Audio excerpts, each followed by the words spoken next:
Hello world, welcome to my channel. In this video I'm going to show you how to install bWAPP in Xampp control panel. First of all, download zip file, link in description. Then extract zip file and open it. Now copy bWAPP folder.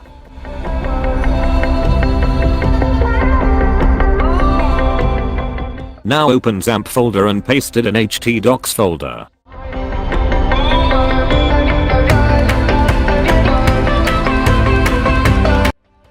Now open Xampp control panel and start Apache and MySQL.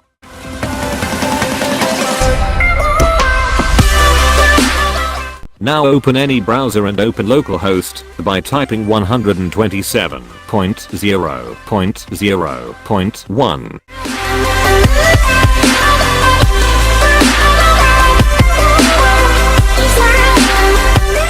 Now type bWAPP/install.php.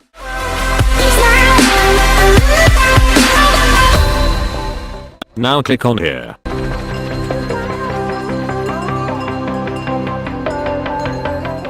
Now click on login. Type login ID and password. B is login ID and bug is password.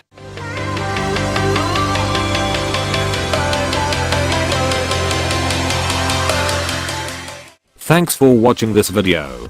Hit like and don't forget to subscribe for more videos.